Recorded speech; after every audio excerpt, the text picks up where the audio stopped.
Hello everyone and welcome back to Let's Play Kingdom Hearts Final Mix. In the last route we started our adventures here in Wonderland, and now it's time for us to continue through and finish this world off.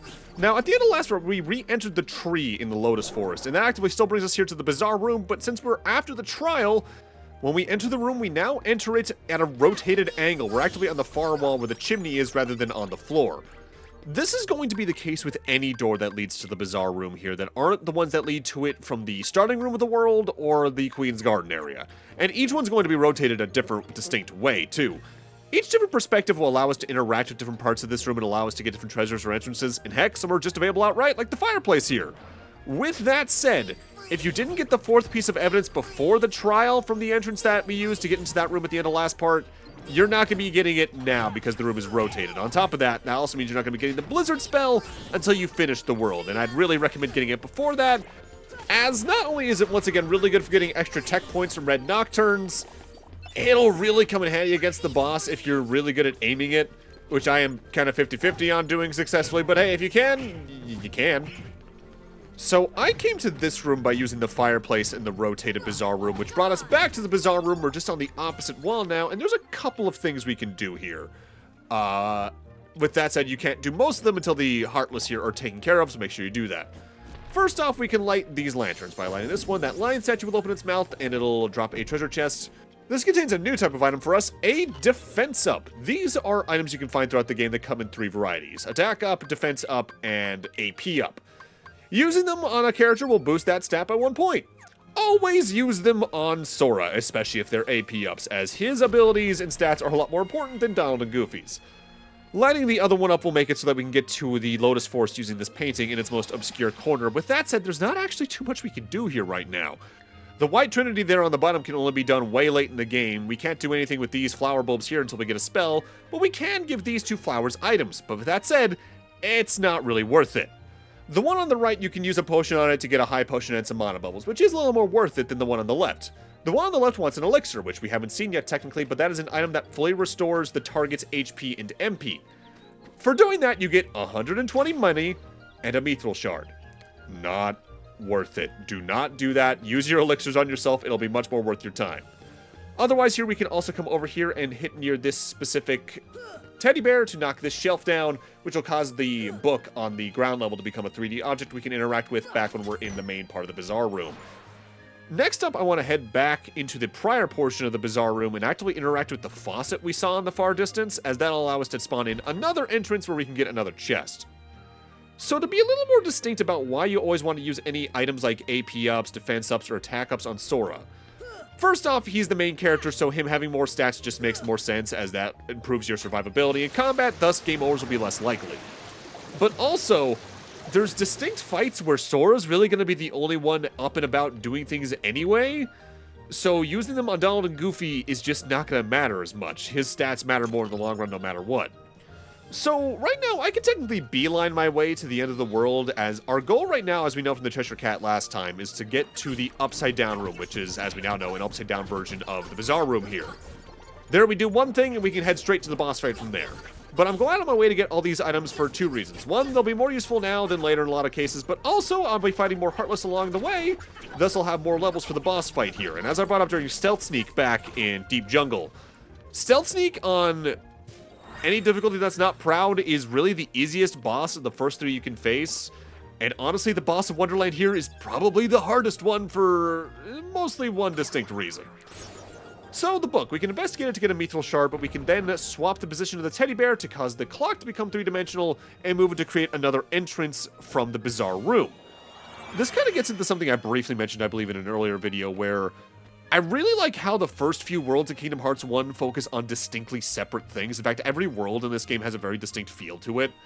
For instance, Deep Jungle is more about getting lost in the depths of a jungle. Meanwhile, Wonderland is more about how can you interact with the environment in unique ways to find the way forward. And the third level we've yet to access yet is even completely different in its own regard. Welcome to the Tea Party Garden. This is actively our main goal for right now, technically, or at least the door below me is. But coming from the entrance we did, we can get ourselves that dark matter there. Dark matters are very late game synthesis materials that are pretty limited to find in the world. A very unmerry birthday. Sit down to get your present. The main gimmick with this room is that you can sit down on the various chairs to get items that spawn on the table. With that said, some of the chairs also spawn in Heartless, And I think it also will despawn the minigame unless you exit and re-enter the room. I'm sitting down in every chair that gets me an item before just doing one of the Heartless fights, as that's all that really matters. There are other items to get in this room that we can see in chests, but we're not able to get those technically until later. There's one you can technically get, it's just a pretty precise jump, I think. But the other one we're not going to be able to get till later, so I'm just holding them all off until then. You do need to revisit basically every level in this world at least once if you want to get everything in it, just due to later game abilities and all that jazz, let alone later game synthesis spawns. Although not for nothing, here in KH1 Final Mix, a lot of the Heartless that give you rare synthesis materials can be encountered even on your first visit to a world, as we saw with the Giga Shadows last time, as we saw with the Black Ballads back in Deep Jungle. There's only a couple of Heartless you can encounter on the first time through a world. Kingdom Hearts 2, though, kind of goes the opposite direction with that in my memory. So, I started going over this world's relevant voice actor information last time, but didn't quite get to finish. Specifically, next up is Alice's Japanese VA, Mika Doi. On top of being the Japanese dub voice for Alice in the original Alice in Wonderland Disney movie as it was, she's also the Japanese VA for Daisy Duck in general, including in this game, Maid Marian in Disney's Robin Hood, Wart and Sword in the Stone, April O'Neil in the original TMNT show, Queen Serenity in Sailor Moon, and Kobe in One Piece. They're hiding somewhere, and the Momorath's out to grab. Want to find the shadows? Try turning on the light. Okay then. Similarly to Alice's English VA, though, Catherine Beaumont, she also voiced another Disney character around the same time she did Alice, but that'll become more relevant in the remainder of the LP. So now we're in the upside-down version of the bizarre room that the Cheshire Cat brought up last time, and our main goal here is actually to turn on the lights. With that said, for some reason whenever I replay this game, I'm tempted to use fire on the lights. No, you just need to investigate them as if they are items, but that does require the Heartless to all be dead. There is also another exit from this room that'll allow us to get another chest in another room, and that's in the opposite side of the room from where we entered. The remaining VA we haven't talked about here is for the Queen of Hearts. In English, she's voiced by Tress MacNeille, who's been in everything under the sun. Primarily, she's been the English voice of Daisy Duck since I think around the late 90s, but she's also Mom in Futurama, Don in Animaniacs, Chip, and Gadget in Rescue Rangers, alongside being the voice of Chip in general, I believe, nowadays. She's been a whole bunch of characters in The Simpsons, shoutouts to Agnes Skinner in specific, Babs Bunny in Tiny Toon Adventures, Charlotte Pickles, and has been the voice of Wilma Flintstone since I think sometime in the 90s. It's too dim. Make it brighter. What next? One more lamp that you need to light. Upon doing that, we're technically going to have access to the boss fight. All the lights are on. You'll see the shadows soon. They'll arise in this room, but somewhere else. The shadows might go after that doorknob, too.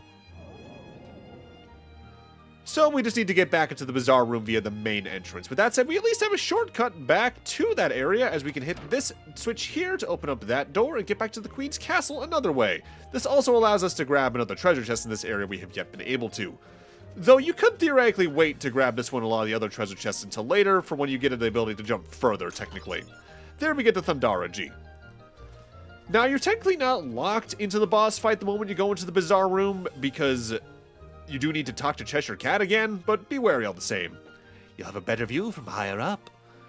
I just entered here to actually also go over here, because we also opened up this specific flower by doing stuff up there, and that allows us to actually do stuff with it in specific. I think you need to investigate it properly, though. Doing that causes 2 potions and a Mythal Shard to spawn in, which, hey, that'll go a long way long term. So, one last quick save, and let's go finish off Wonderland, shall we? Plus, this also prevents us from seeing that cutscene anytime I die to the boss fight, which actively happens even if I get Cure first, because this boss fight's rough. The shadows should be here soon. Are you prepared for the worst? If not, too bad.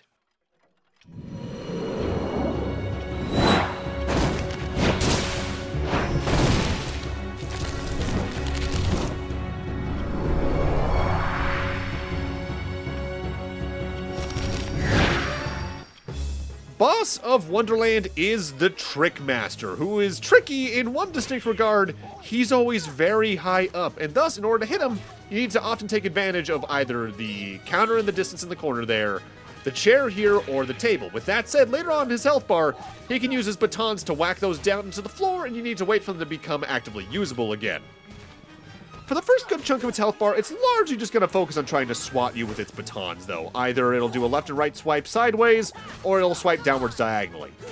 Eventually, you can stun the thing by getting enough hits in, and that'll mean it'll be on its knees. And at that point, you can get some good damage in alongside Donald and Goofy, but otherwise, you're relying on Sora's aerial combat, which is largely pretty reliable, but not so much when you're going for distance like this rather than height.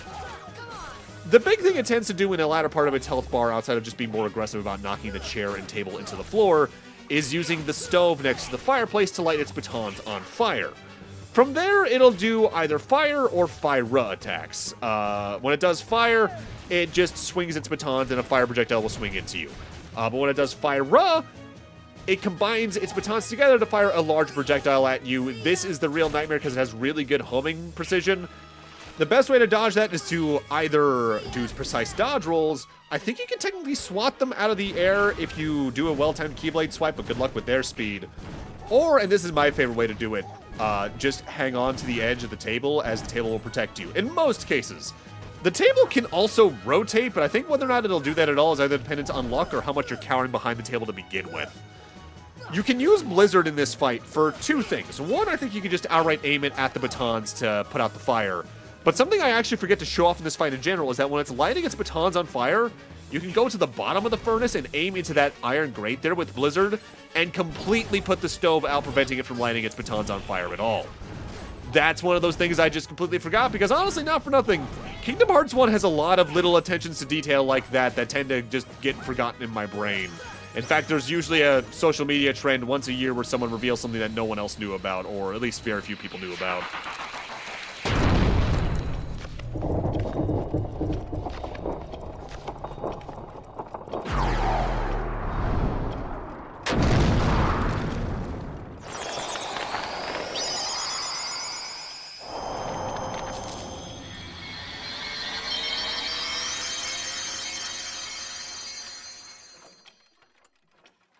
The Ifrit's Horn boosts the equipped person's AP and defense by 1 on top of a 20% fire defense increase. Pretty good for early game. What a racket. How's a doorknob to get any sleep?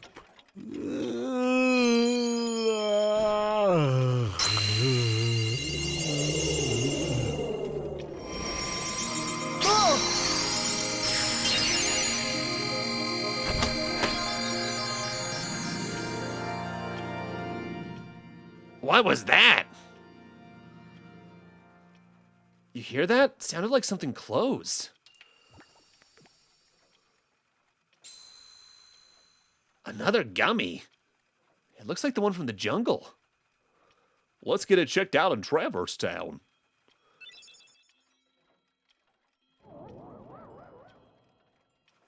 Splendid. You're quite the hero. If you're looking for Alice, she's not here. She's gone off with the shadows into darkness. No. Let's go back to our gummy ship. We might find her in another world. We gotta go to a save point to return to our ship. So with that, our duties in Wonderland for now are over. With that said, I do want to go out of my way to showcase one pretty neat detail that's like the one I was mentioning a moment ago. This is the cutscene that played at the end of Deep Jungle. We already saw this a few parts back. But you might remember, because of the order I did the worlds in, we saw Snow White in this cutscene. You're meant to do Wonderland first, and if you actively do so, instead of Snow White, Alice shows up in this cutscene. There are so many little attention to details like this throughout this game, and they're honestly really neat. As we make our way to our next world here, the 2-star battle level world, let's finish off our Wonderland voice actor trivia. Specifically, the Queen of Hearts Japanese VA is Sumie Ozawa, who largely only ever really played the Queen of Hearts in various Japanese audio tracks, but she was also the voice of the Blue Fairy in the Japanese audio track for the original Pinocchio film. She also apparently was the dub actress for Frances Fisher in Titanic. So for the moment, a slightly annoying thing depending on the order you're doing the worlds in is that in order to get to one world, you do need to drive to it the long way. So in order to get to the world we're going to, I need to drive to Traverse Town and then past it, just because we don't have that many options, but that'll be fixed relatively soon, call it a hunch. Now, no matter what you do, what difficulty you're playing on, I actively do recommend after Wonderland going straight to Deep Jungle if you haven't done it already, as the Cure spell really helps in the 2-star battle level world despite technically having a lower battle level.